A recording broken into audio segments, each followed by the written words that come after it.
마치 아마존과 같은 무성한 밀림, 푸른 바다와 그 한복판에 펼쳐진 무수한 작은 섬들, 무궁무진한 활용도의 희귀 자원과 호흡기를 착용하지 않으면 숨조차 쉴 수 없는 위험한 공기. 2009년에 이어 또 한 번 1,000만 관객을 돌파한 영화 아바타의 배경입니다. 영화 아바타 속 인류는 지구의 에너지 고갈 문제 해결을 위해 지구에서 4광년 떨어진 판도라라는 행성을 무단으로 침입합니다. 그런데 이러한 위험을 감수하고 판도라까지 진출한 이유는 단 하나, 지구에서는 구할 수 없는 희귀 자원인 언옵테늄을 손에 넣기 위함인데요. Unobtainium, because this little gray rock sells for 20 million a kilo. 1kg에 240억 원짜리 광물이라면 영화 속 인류가 아니라 지금 현재 인류도 죽음을 무릅쓰고 판도라로 진출할 것 같다는 생각이 들긴 합니다만, 영화 속에나 등장하는 언옵테늄이라는 금속은 소설이나 공상과학 영화 등에 나오는 가상의 금속입니다. 그 영어 뜻에서 유추할 수 있듯이 획득하기 매우 어렵거나 불가능하고 설령 얻을 수 있더라도 목숨을 거는 위험을 감수해야 하죠. 그런데 우주에만 귀중한 광물이 존재하는 것은 아닙니다. 전 세계 곳곳에 돈으로 환산할 수 없는 귀중한 광물이 존재하는데, 강원도 영월의 오래된 폐광에는 5대 핵심 광물 중 하나가 빽빽하게 매장되어 있습니다. 이에 캐나다의 광산업체가 1,700억 원을 투자해 세계 최고급 광물을 캐기 위해 지금 열심히 준비 중에 있죠. 안녕하세요, 디스멘털입니다. 혹시 여러분은 신의 지팡이라는 무기를 알고 계시나요? 비록 패배하기는 했지만 미국은 베트남 전쟁에서 레이지독이라는 폭탄으로 베트콩의 진지를 초토화시킨 경험이 있는데, 레이지독은 폭약을 넣지 않는 폭탄입니다. 폭약이 없는 폭탄이라는 말이 조금 이상하기는 하지만, 레이지독은 길이 44mm, 지름 13mm, 무게 20g의 탄환형 금속으로 지면 근처에서는 시속 804km의 무서운 속도에 도달했습니다.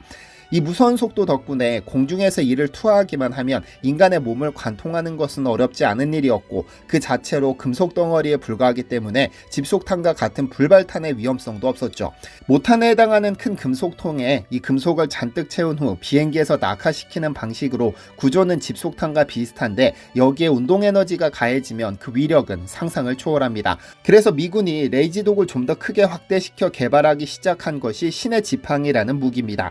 신의 지팡이를 만들기 위해서는 반드시 텅스텐이라는 광물이 필요한데, 텅스텐이라는 단어는 스웨덴어로 무거운을 뜻하는 텅과 돌을 의미하는 스텐의 합성어입니다. 말 그대로 무거운 돌이라는 의미인데 한국에서는 이를 중석이라 부릅니다.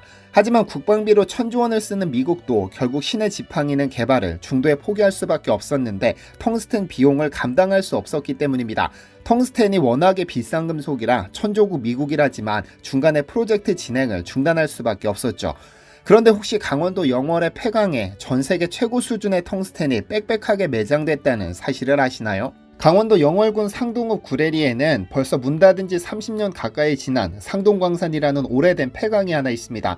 강원도는 한국에서도 그나마 지하자원이 많은 축에 속하는데, 전국에 매장된 광물자원 161억 톤 중 약 75%가 강원도에 매장되어 있죠.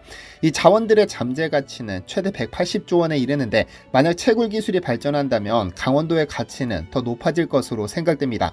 그 중에서도 가장 유명한 것은 영월의 상동광산인데, 상동광산은 원래 텅스텐, 즉 중석광산으로 세계적으로도 유명했습니다.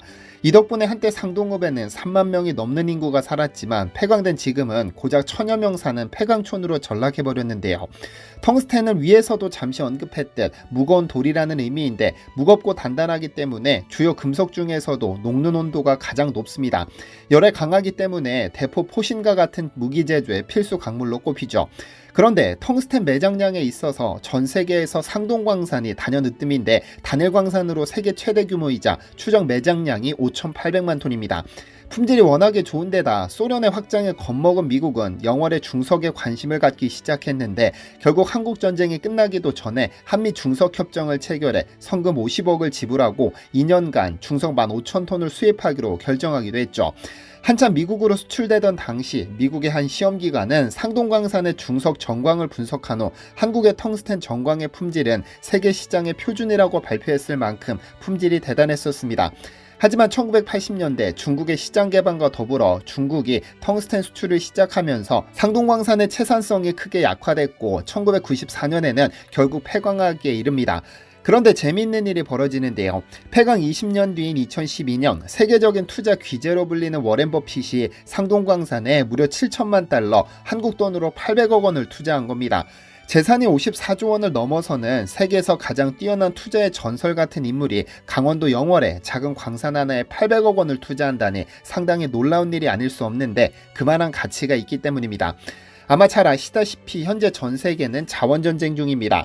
중국이 전 세계를 상대로 마음 놓고 큰 소리를 칠 수 있는 이유 중에 하나는 중국이 가진 지하자원 덕분이며 조금이라도 마음에 들지 않으면 수출 규제 등으로 막아버리니 중국에 미안한 소리 하지 않고는 산업을 제대로 운영할 수도 없습니다. 텅스텐도 마찬가지인데 텅스텐이 히토류만큼 중요하냐라고 묻는 분들이 계실 텐데 히토류만큼 중요합니다. 왜냐하면 4차 산업혁명 시대에 필요한 5대 핵심 광물 중 하나가 텅스텐이니까요. 지난 2017년 2월 광물자원공사는 신산업 기여도, 미래 성장 가능성, 수입 규모 등을 지표로 삼아 5대 핵심 광물을 선정했는데 리튬, 코발트, 니켈, 망간 그리고 텅스텐입니다. 텅스텐의 경우 열에 견디는 힘이 강해 대포 포신과 같은 무기류에도 사용되지만 반도체 금속 배선의 주요 소재이기도 한데요. 그러니까 스마트폰, 전기자동차, 첨단 무기 등 반도체가 들어가는 모든 분야가 이 텅스텐의 영향을 받는 겁니다. 이 또한 중국이 강력한 영향력을 발휘하고 있기도 한데 중국은 전 세계 텅스텐 부존량의 60%와 생산량의 82%를 차지하고 있죠. 이에 중국은 1991년부터 텅스텐을 국가보호광물로 지정해 수출을 제한하고 있어 텅스텐의 가격은 떨어지지도 않고 늘 상승하기만 합니다. 더구나 러시아 우크라이나 전쟁이 시작된 후 국제 원자재 가격이 치솟았는데 텅스텐 생산을 위한 핵심 원자재인 파라텅스텐산의 유럽 가격은 1톤당 44만 원으로 전년 대비 25%나 상승해 5년 만에 최고치를 기록했죠. 우리나라 역시 세계에서 손꼽히는 텅스텐 소비국인데 필요량의 90%를 중국에서 수입하는 아이러니한 상황입니다. 그런데 1994년에 문을 닫은 상동광산은 어쩌다 워렌 버핏의 투자를 받게 된 것일까요? 폐광 12년 뒤인 2006년 캐나다의 광산업체 울프마이닝은 상동광산의 광업권을 인수했습니다. 그러다 2015년 세계적인 광업회사인 캐나다의 알몬티가 울프마이닝을 인수합병해 상동광산을 소유하게 됐습니다. 그리고는 2020년 5월에는 무려 1,300억 원을 투자해 자회사인 알몬티 대한중석을 설립했죠. 작년 5월 28일 착공식을 한 뒤 광맥조사, 시추, 갱도굴진, 정관공장 건설 등 채굴에 앞선 사전 작업을 진행하고 있으며 이르면 올해부터 연간 2,500톤 생산을 계획하고 있습니다. 이와 관련된 소식은 오히려 해외 언론이 먼저 관심을 가졌는데 로이터 통신은 지난 5월 1992년 이후 30여 년 만에 한국에서 텅스텐이 다시 생산될 것이라는 내용의 기사를 내보냈습니다.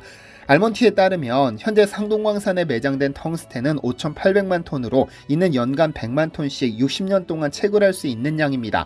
단일 광산으로는 세계 최대 규모죠.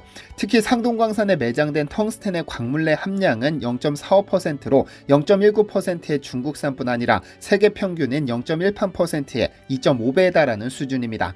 다만 아쉽게도 한국에는 현재 텅스텐 원광을 재련해 품위를 높인 정광을 생산하는 기술력을 갖추지 못했습니다. 그래서 알몬티는 원광을 정광으로 바꾸는 불순물 제거 시설만 국내에 갖추고 나머지 재련 작업은 미국 펜실베니아의 GTP에 맡길 계획입니다. 이를 위해 벌써 GTP와 15년간 텅스텐을 판매하는 계약을 체결해 두었죠. 사실 상동광산의 텅스텐, 즉 중석은 한국에게 있어서 창피하고 부끄러운 흑역사입니다. 1952년 미국과 체결한 협정으로 벌어들인 달러를 이용해 수입한 밀가루와 비료를 농민들에게 값비싸게 팔아 안 그래도 힘든 농민들의 피눈물을 쏙 빼놨었죠. 이를 대한민국 현대사 최초의 정경유착 사건인 중석불 사건이라 부릅니다. 차후 기회가 되면 다시 한번 이를 다루기는 하겠습니다만 중석은 한국 현대사에서 상당히 중요한 역할을 맡았습니다. 정부가 세운 대한중석광업은 1960년대 엄청난 외화를 벌어들이면서 효자기업이 됐는데 한때 대한민국 전체 수출의 70%를 차지하기도 했습니다.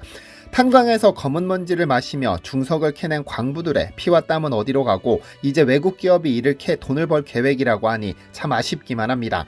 시청해주셔서 감사합니다. 디시멘터리에서는 여러분의 제보를 기다립니다. 제 채널에서 다뤘으면 좋겠는 뉴스 또는 널리 알려졌으면 하는 영상은 디시멘터리 네이버.com으로 보내주시면 소중히 제작하겠습니다. 시청해주셔서 감사합니다.